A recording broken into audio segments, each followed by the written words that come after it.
Periodization models aim to cut the guesswork out of training programs by manipulating long-term variables over time to maximize performance. However, this assumes that human adaptation is predictable. Just by changing a few training variables over time, you can create the desired progress that you want. The problem with this is that it's based off research that's over a decade old. And it's based off of rodent studies where a bunch of rats were just tortured in a lab and the researchers just measured how they responded. So in this video, I'm going to break down where periodization falters and introduce a better model that you can use in your training to drive more flexible, iterative training plans that evolve with you as you progress. First things first, we're going to build this up and then we're going to break it down. So we're going to go through what periodization actually is. Now, as mentioned at the beginning of this video, periodization is essentially the manipulation of training variables over time, usually to maximize performance on a specific date. Now, this might be a single competition or a group of competitions. And typically periodization models break the training up into different cycles. First, you have the macro cycle, which is typically a year long or up to 4 years if you're working with Olympic athletes of training that covers the sort of broader themes of the training plan. Then you have the mesocycles, which are typically known as blocks of training.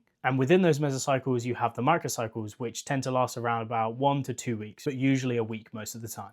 Now, there are a lot of different styles of periodization, but the typical ones you'll hear about are linear periodization, where you steadily increase the training variable over time. This is usually done with intensity or load. Next, you have block periodization, which is where you group some of these mesocycles together that focus on different aspects of training with the idea that you focus on one goal at a time and each goal potentiates the next. Then you have undulating periodization. Now, it's debated whether this is a periodization strategy or whether it's just a program strategy because it takes place within the microcycle within a typical week of training. But it's usually lumped in with periodization, so we're going to say it's a periodization strategy. And this is essentially where you vary the training intensity within the week. So you might do 70% on day 1, then you might have an 85% day on day 4. Now, when you break periodization down like this, it seems very logical and an easy way to organize training. The trouble is it assumes that people respond predictably, that you can create these macro, meso, and microcycles in specific ways that are going to drive specific adaptations. However, training adaptation is much more context dependent than that. If you give 2 people the same training plan, they are going to respond very differently. One might progress really, really well. The other person might not progress at all. Additionally, when you make long-term plans like this, it doesn't take into account the uncontrollable factors. You might plan an accumulation block for someone, but then they might go for a really stressful period, or they might not be getting as much sleep, or they might get injured. Then you have to reorganize this yearly plan that you've created for yourself. And this is because periodization hinges on general adaptation syndrome by Hans Selye, which assumes that stress produces this linear response. For example, if you were to train squats on one day, it would be expected that your body goes into a recovery state for a period of time. Then after that recovery state is over, you then super compensate to a new baseline. And at that point, you would then be able to lift more load or do more volume than what you previously did. Again, this model is based off of rodent studies, not humans. It's over a century old and it was done in very controlled lab conditions, which aren't reflective of the real world whatsoever. And it should go without saying, real life stresses are much more complex than that. And therefore, training adaptations are too. Things like your sleep, your nutrition, your motivation, your training history, previous injuries or ongoing ones can influence your performance and your recovery massively. And these things you can't account for when you're designing a long-term training plan.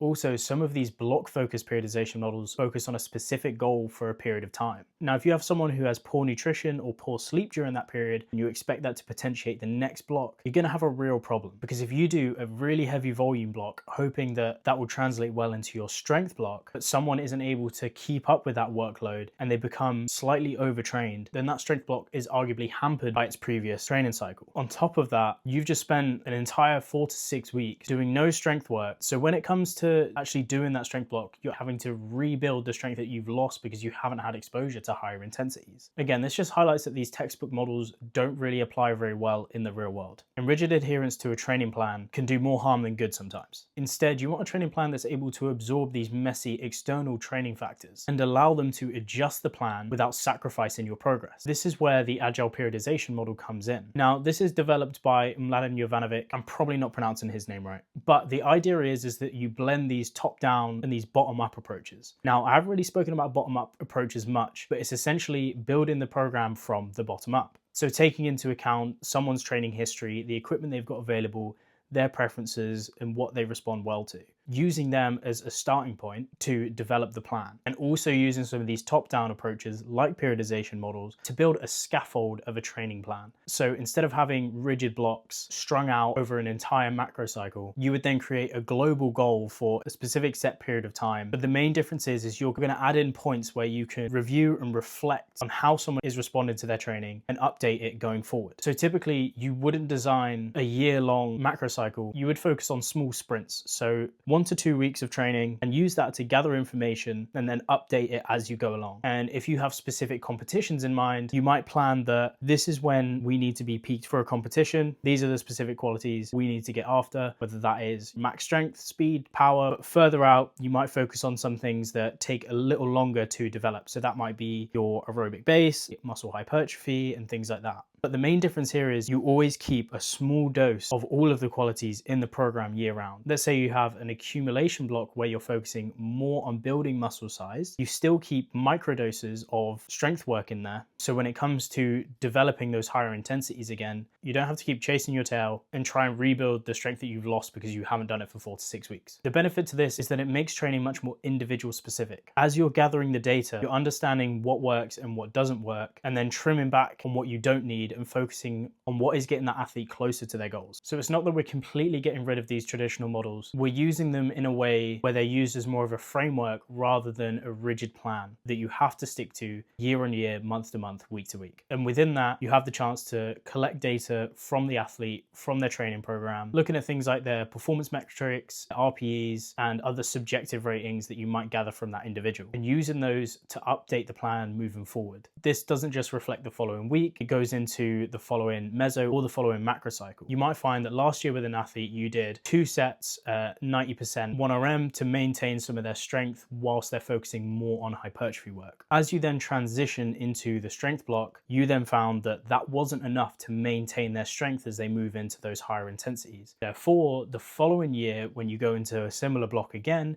you decide to add in a little more and see how they respond. The idea of this framework is that it's iterative and that you base your program off how an individual responds rather than specific protocols laid out in a textbook. And you might even find that more research comes out which updates or challenges your previous beliefs. Again, you're using that information to update your programming as well. Ultimately, the perfect program doesn't exist. The perfect plan that you can create is the one that evolves with the athlete. It's more important to focus on adaptable, feedback-driven programming rather than rigid templates. You're never going to be able to create the optimal plan from scratch. All you have are just some heuristics that you can use and create this program that is more of a vehicle of discovery rather than the be-all or end-all to someone's progress. You're essentially just working within this range of good enough, and you update that over time to make it better. So the next time you write a training program, don't focus on making it perfect. Focus on creating a plan that allows you to gather information and update as you go along. Thanks for watching, and I'll see you tomorrow.